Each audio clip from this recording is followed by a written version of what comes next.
عامر خان کے سر لانے پر قتل کرنے پر 5 کروڑ روپے کا اعلان مت کرو۔ اعلان کرنا ہے تو ان لوگوں پر کرو جو تمہارے ہندو دھرم کا مذاق دنیا میں اڑانے کا باعث بن رہے۔ پوری دنیا میں تمہاری جگ ہنسائی ہو رہی ہے اور لوگ کہہ رہے ہیں یہ کیسا دھرم اور کیسا مذہب ہے۔ ہم تو پہلے بھی سمجھتے تھے کہ وہ آگرہ میں فریج میں تمہارا بابا چلا گیا، کہ وہ جو اوپر والا پارٹ ہوتا ہے جہاں کولنگ زیادہ ہوتی ہے، انہوں نے خود بنایا وہ شیولنگ کی شکل۔ شیولنگ کیا مطلب؟ گول سا برف کا وہ ٹکڑا، برفانی بابا، یا وہ فریج کے کسی عمل کی وجہ سے ایسا ہو گیا، پانی کی وجہ سے یا کچھ کولنگ کی کمی زیادتی کی وجہ سے، باہر دو صورت۔ وہاں وہ فریج میں جب انہوں نے کھولا وہ بنا ہوا ہے، تو لوگوں کو کہا کہ وہاں امرناتھ سے جو بابا غائب ہوئے تھے وہ ہمارے فریزر میں آ گئے۔ یہ بات کہنی تھی کہ علاقے میں بات پھیل گئی، مذہبی لباس پہن کر وہ ہندو عورتیں، جاہل عورتیں، مرد وہاں آئے، نذرانے پیش کرنے لگے، اشلوک وہاں پڑھنے لگے، شلوک اور گیتا کے وہ کچھ سبق ایک دوسرے کو پڑھ کر سنانے لگے، اور پورا ایک مندر کا ماحول بن گیا۔ ان گھر والوں نے دیکھا کہ ہمارا کاروبار چل پڑا ہے، انہوں نے کہا کہ ہم اس پورے گھر کو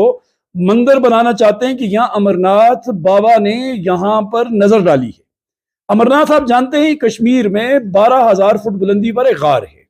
کہ وہ غار جہاں پر جب پانی رستا ہے تو جولائی کے مہینے میں غار کے اندر پانی ٹپکتا ہے اور اندر ٹمپریچر انتہائی ڈاؤن ہوتا ہے،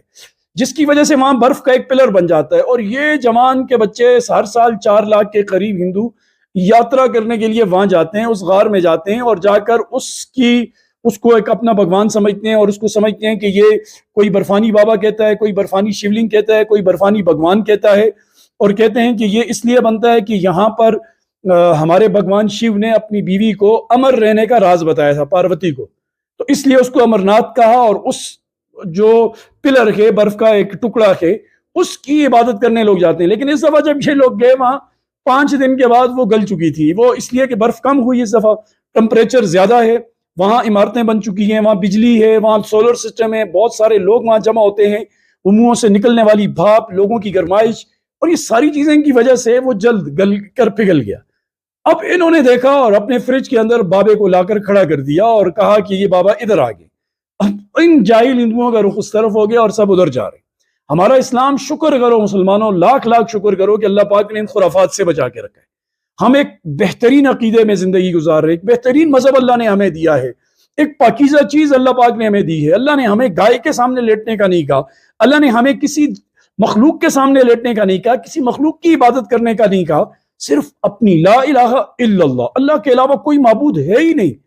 تو جن کے غیروں کی جو عبادت کرتے ہیں پھر ان کا یہ حال ہوتا ہے، ان کی یہ جگ ہنسائی ہوتی ہے، دنیا مذاق اڑاتی ہے، اور یہ واقعی مذاق اڑانے کی بات ہے کہ وہاں سے بابا غائب ہوئے امرناتھ سے، اور وہ آگرہ میں اس عورت کے، اس آدمی کے گھر کی فریج کے اندر آ گئے، اور اب ان کا کاروبار چل پڑا ہے۔ یہ سارا بزنس ہے،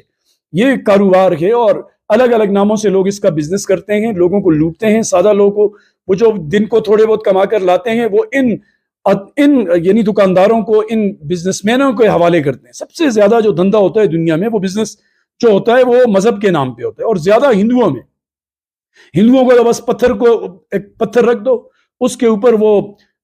کتھا جو ہوتا ہے پان میں جو لگاتے ہیں وہ لگا لو، اوپر 3 لائنیں کھینچ دو چونے کی، اور بس اس کے سامنے ہاتھ جوڑ کے بیٹھ جاؤ، دیکھو آپ کے پیچھے لائن لگ جائے گی، اس پتھر کے اوپر لوگ پیسے پھینکنے شروع ہو جائیں گے، اور اس کو شیولنگ اور بھگوان اور پتہ نہیں کیا کچھ بنا دیں گے۔ اللہ تیرا لاکھ لاکھ شکر ہے کہ تو نے ہمیں اس گندے عقیدے میں نہیں رکھا، ایسی ضلالت سے اللہ تو نے ہمیں بچایا، ہمیں ایک بہترین عقیدہ دیا ہے، ایک بہترین مذہب دیا ہے۔ یہ جو لوگ غیر مسلم مسلمان ہو رہے ہیں وہ انہی تمہاری حرکتوں سے تنگ آ کر مسلمان ہیں۔ سب کچھ ہونے کے باوجود دنیا کا، وہ جو اسلام کی طرف آ رہے ہیں وہ اسلام کی پاکیزگی، اسلام کے بہترین مذہب ہونے کی وجہ سے آ رہے ہیں۔ ان چیزوں کو چھوڑو، آپ عامر خان کے اوپر اعلان مت کرو، ان جیسے لوگوں کے اوپر اعلان کرو۔ اللہ پاک سب کو سمجھ کی توفیق نصیب